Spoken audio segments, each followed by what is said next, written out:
Aries, when letting go hurts more than holding on. This reading found you for a reason. If you're an Aries, or if your soul carries even a flicker of Aries fire, this week's energy may not roar with your usual boldness. Instead, it begins in a place of stillness, silence, and surrender. The 5 cards that have shown up today will not speak in circles. They will speak plainly, truthfully, and deeply. Subscribe and turn on the bell if you wish to be reminded each week, not by tarot, but by yourself, the deeper, more awakened version of you. The first card, the Hanged Man, sets the tone for the week. This card appears when the universe gently pulls the brakes on our forward motion, not to punish, but to awaken. Aries, for a sign that thrives on action, momentum, and initiative, the Hanged Man can feel almost unbearable, like a warrior being asked to drop their sword, not in defeat, but in trust. This week, you may find yourself in unfamiliar emotional terrain. You're usually the one charging ahead, clearing paths for others. But now, life is asking you to pause, to wait, and more challengingly, to surrender the need to fix. With Neptune drifting through mystical Pisces, you're being invited to see things not with your eyes, but with your spirit. That relationship you've been forcing, that goal you've been clinging to, it may not be alignment that's guiding you, but resistance to change. The Hanged Man isn't just about stopping, it's about flipping your perception upside down. What if the pause is actually progress? What if what you've been calling stuck is simply the space where your soul catches up? The second card, 5 of Cups, brings the emotional truth into sharp focus. There's sorrow here, unspoken, maybe even unnoticed. The kind of grief that simmers just beneath a brave face. Aries, you are strong, but even strength gets tired. Even fire flickers when the winds of disappointment blow hard enough. 5 of Cups speaks of regret, loss, that feeling when something you believed in didn't turn out the way you hoped. Maybe someone let you down. Maybe you let yourself down. Or maybe it's just the quiet sadness of watching a chapter close too soon. But this card doesn't stay in sorrow.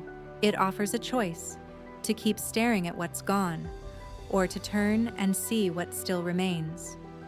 Behind the spilled cups are 2 still standing, full, waiting. Hope doesn't always roar. Sometimes it waits patiently in the background. As the moon touches Scorpio this week, you may feel memories rising, sharp, tender, unresolved. Let them rise. Let yourself feel without judgment. Grief is not the enemy, avoidance is. The third card, 8 of Cups, offers your first step toward liberation.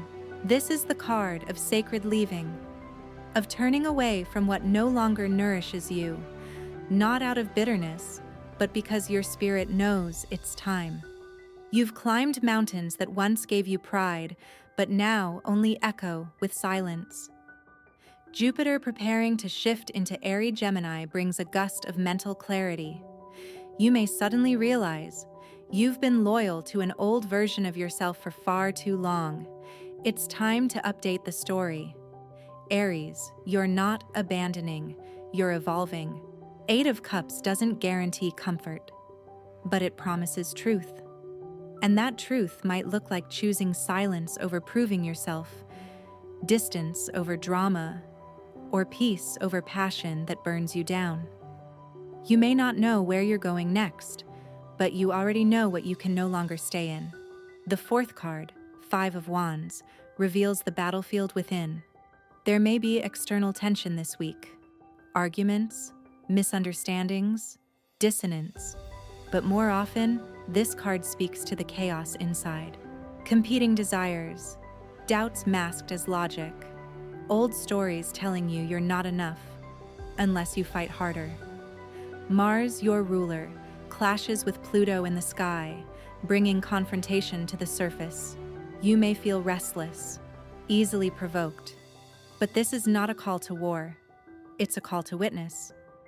Who are you when you're not trying to win? Five of Wands says, before you pick a side, sit with your center. Conflict isn't always bad. Sometimes it's how we uncover what we truly believe. But don't confuse noise with truth. You are not the battles around you.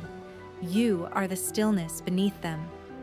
The final card, the Lovers, is your invitation to choose.